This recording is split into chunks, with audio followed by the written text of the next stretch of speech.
Gue nggak setuju kalau film ini disebut sebagai karya terbaiknya Steven Spielberg dalam 20 tahun terakhir. Soalnya kan emang kemarin banyak ya yang memberikan cap itu ke Disclosure Day. Apalagi habis premiernya di luar negeri itu banyak banget yang nge-tweet, yang nge-share review mereka bilang kalau this is the best Spielberg movies in the last 20 years. Gue nggak setuju. Kalau ngomongin film terbaiknya Steven Spielberg dalam 20 tahun terakhir, West Side Story sama The Fabelmans buat gue lebih pantas dapat julukan itu, lebih pantas disebut sebagai the best. Tapi apakah jelek? Enggak juga, sama sekali enggak. Ini emang bukan yang terbaik dalam 20 tahun terakhir, tapi buat gue masuk top 5. Bukan nomor 1, bukan nomor 2, tapi top 5 masih masuk lah. Soalnya ini adalah film yang bener-bener ngasih lihat kalau seorang Steven Spielberg sebagai sutradara ya, itu bisa ngelakuin apa aja.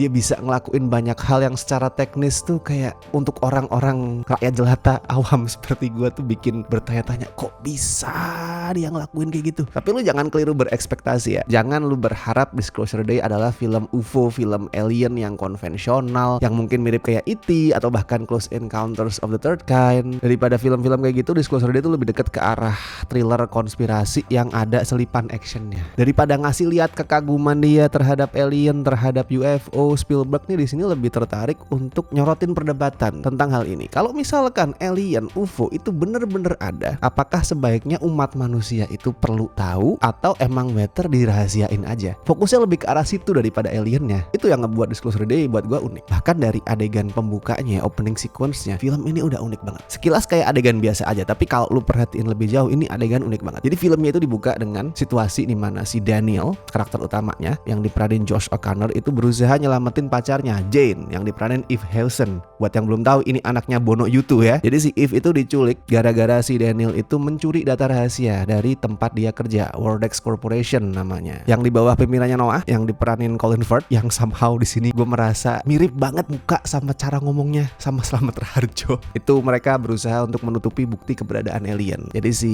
Daniel itu ngerasa kalau enggak, hal-hal seperti ini, soal alien, soal makhluk ekstraterestrial itu publik perlu tahu. Jadi dia colong tuh datanya dengan tujuan pengen dia sebarin ke publik. Itu kalau dilihat sekilas kayak adegan yang biasa aja ya, tapi gue ngerasa itu unik banget. Feel-nya nggak kerasa kayak adegan opening. Daniel dikepung sama pasukannya Wordex sama Noah, terus kemudian si Jane udah diculik, berusaha diselamatin. Itu lebih mirip kayak ending dari first act sebuah film daripada opening. Itu lebih mirip kayak adegan di tengah-tengah. Gue suka banget karena kesannya si Steven Spielberg sama penulis naskahnya ya, David Koepp, itu kayak nggak tertarik untuk berbasa-basi. Di tangan orang-orang lain, sutradara atau penulis naskah lain, pasti diliatin tuh di awal, oh Daniel nyolong flash disk, nyolong data, and then kemudian demi merebut itu lagi, Wordex tuh nyulik si Jane. Terus si Daniel tuh bingung, wah ini gimana nih untuk nyelamatin pacar gua. Baru tuh first act-nya selesai di adegan itu. Tapi di sini itu dijadiin opening. Nah, terus di lain pihak ada yang namanya Margaret yang diperanin Emily Blunt. Dia ini seorang pembaca berita cuaca di TV yang mendadak itu sanggup ngomong banyak bahasa. Tiba-tiba dia bisa ngomong bahasa Prancis, bahasa Rusia,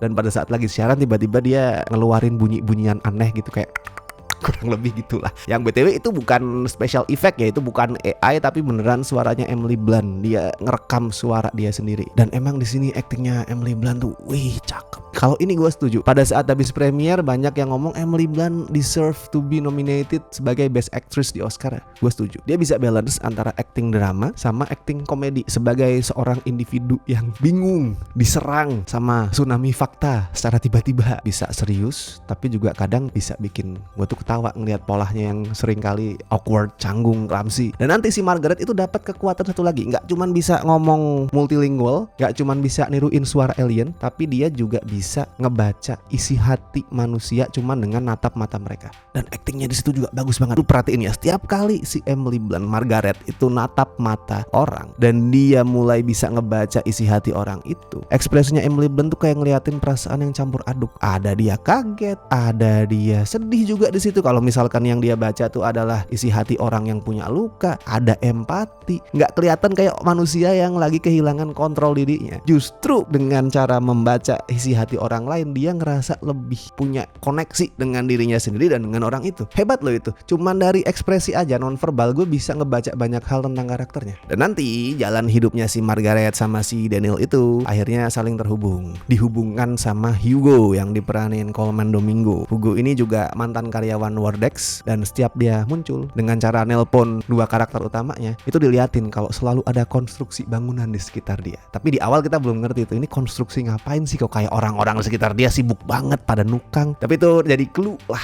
foreshadowing untuk nanti third act-nya kayak gimana. Kalau first act sama second act sih intinya diisi kejar-kejarannya antara karakter utamanya sama pihak Wordex. First sama second act-nya emang bisa dibilang kayak satu adegan sekuen kejar-kejaran yang berlangsung lebih dari sejam. Nah kadang-kadang berhenti tuh kejar-kejarannya, dan pada saat kejar-kejarannya berhenti sampai di rest area ibaratnya, karakternya itu sering berdiskusi, berdebat, yang itu dipakai sama naskahnya untuk menggali isu soal yaitu tadi kebenaran tentang alien, tentang UFO. Dia ngajuin pertanyaan apakah sebenarnya ini better di reveal atau enggak. Terus dia pakai sudut pandang humanis juga di situ, pakai sudut pandang religius, karena ada kekhawatiran kalau misalkan umat manusia tiba-tiba itu tahu ada alien, iman mereka akan runtuh, dan kalau iman mereka runtuh, tatanan dunia yang tadinya udah rapi, manusia beribadah kepada Tuhan lalala itu akan hancur semuanya. Ada kekhawatiran itu. Dan sebenarnya itu semua pembicaraan yang menarik ya. Itu tipe-tipe pembicaraan yang bakal dilakuin sama kita dan teman-teman pada saat lagi nongkrong sampai dini hari, gabut, nggak ada obrolan lain, terus ngomong gimana kalau misalkan UFO itu tiba-tiba datang, apakah manusia akan menyembah mereka, apakah manusia akan kehilangan iman dan lain sebagainya. Itu menarik banget. Cuman masalahnya di sini si David Koepp, penulis naskahnya, dia tuh bukan seseorang yang provokatif, dan dia bukan orang yang jago untuk ngelempar pertanyaan secara kritis. Diskusinya tuh dangkal-dangkal aja men, kayak cuman di permukaan, dan perspektifnya buat gua terlalu naif ya. Nggak salah sih sebenarnya, apalagi di tengah dunia yang kacau kayak gini, emang kadang-kadang kita butuh perspektif yang naif. Cuman gua rasa kalau obrolan tentang UFO, agama itu butuh sudut pandang yang lebih kritis. Di sini tuh naif banget. Misal pertanyaan tentang keimanan tadi tuh dijawab dengan solusi yang super sederhana, yaitu percayalah pada umat manusia. Naif banget ya. Dan kesan naif itu juga kerasa banget nanti di third act, which is gue sebenarnya suka banget third act-nya. Third act-nya tuh kayak payoff yang akan bikin para pecinta teori konspirasi UFO itu menggelinjang, puas, euforia, kayak wah ini yang gue tunggu. Gue suka payoff di third act-nya. Tapi sekali lagi ada kesan kalau dia tuh terlalu naif. Bikin gue tuh bertanya-tanya, emang iya di dunia kayak sekarang yang semua tuh serba kompleks, serba berat, lagi mau perang juga, karena di Disclosure Day juga settingnya itu konon perang dunia 3 udah mau pecah ya karena ada konflik sama Korea Utara. Emang iya di tengah dunia yang seperti itu, yang seperti ini, pengungkapan fakta tentang keberadaan alien bakalan se-life changing itu, bakalan bikin semua umat manusia itu tiba-tiba terdiam, terus merenung, terus semua aktivitas berhenti, sampai perang juga nggak lagi dipikirin. Apakah akan sebegitunya? Pada saat kelar nonton tuh gue sempat discuss soal itu sama istri gue. Gue tanya, kalau misalkan emang bener suatu hari alien itu di reveal beneran ada, responmu gimana? Kalau gue sih ngerasa akan memasang respon yang kaget ya, kayak wah anjing ternyata beneran ada. Nah istri gue ngomong kayaknya biasa aja deh, karena selama ini dia udah percaya kalau emang alien itu ada. Jadi pada saat nanti di reveal kebenarannya, dia cuma akan ngomong tuh kan sesuai dugaan gue. Orang-orang zaman sekarang kan udah tercekoki banyak sama teori-teori konspirasi, sama fakta-fakta tentang extraterrestrial. Jadi gue rasa nggak akan se-shocking itu. Emang ada orang-orang kayak gue yang akan tetap merenung and bener-bener ngerasa shock, tapi kayaknya kebanyakan tuh akan ya udah akan ada beneran gitu, nggak akan sampai dunia tuh berhenti berputar kayaknya. Ini kerasa naif banget. Gue nggak menyalahkan itu, soalnya namanya Spielberg itu kan identik dengan perspektif yang kayak anak-anak ya, kayak yang naif. Nggak masalah, kadang dunia butuh itu, cuman gue nggak cocok dengan sudut pandang itu, apalagi dengan tema seprovokatif ini. Tapi kalau yang lu omongin adalah kemampuan directingnya Steven Spielberg, nah itu gue nggak ada keluhan sama sekali, yang ada hanya kekaguman. Kayak ini film durasinya sekitar 145 menit lah, dan sepanjang itu gue nggak pernah berhenti kagum sama directingnya Bapak Steven Spielberg ini. Disclosure Day itu ibaratnya ya, itu kayak museum yang mamerin karya-karya seni berupa how to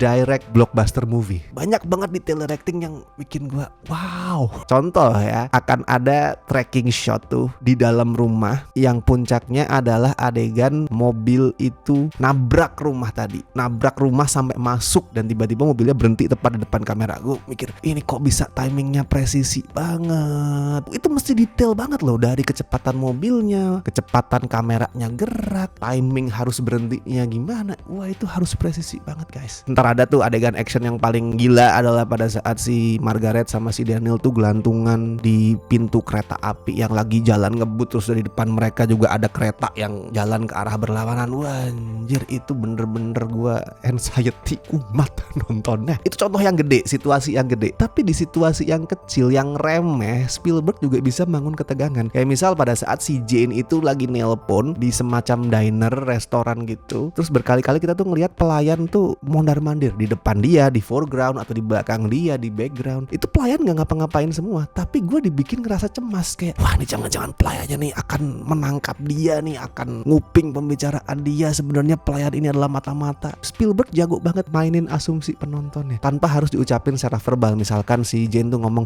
aku curiga di sini ada mata-mata. Enggak ada omongan kayak gitu. Udah cuman pelayan mondar-mandir, psikis penonton udah digiring untuk mikir wah ini jangan-jangan ada mata-mata nih. Oke, sekali lagi gue gak setuju kalau Disclosure Day disebut sebagai film terbaik Spielberg dalam 20 tahun terakhir. Tapi apakah ini film yang bagus? Iya. Dan seperti biasa ya, kalau misalkan Spielberg rilis film tuh di Twitter, biasanya tuh di Twitter, di X itu wah sinefil udah pada rame ngomong dia adalah sutradara overrated anjing. Coba yang ngomong kayak gitu tuh dikulik lagi nih filmnya, detail directingnya seorang Steven Spielberg tuh seperti apa, sekeren apa. Kalau naskahnya sih ya gue setuju kalau emang gak terlalu kuat. Oke, skor untuk Disclosure Day ya gue kasih 8 dari 10 lah. Itu mostly skor gue kasih untuk Steven Spielberg sama Emily Blunt ya. Kalau bukan karena mereka berdua nggak akan sampai segitu sih mungkin. Jadi silakan ditonton men. Ini Steven Spielberg, lu harus nonton di bioskop langsung, disegerakan. Dan buat yang udah nonton, bagiin juga review kalian nih kolom komentar, atau mungkin lu pengen berbagi pengalaman ngelihat UFO, ngelihat alien gitu, mungkin bisa, boleh ceritakan di bawah ya. Oke, gue Rashid Hari, sampai ketemu di review-review berikutnya.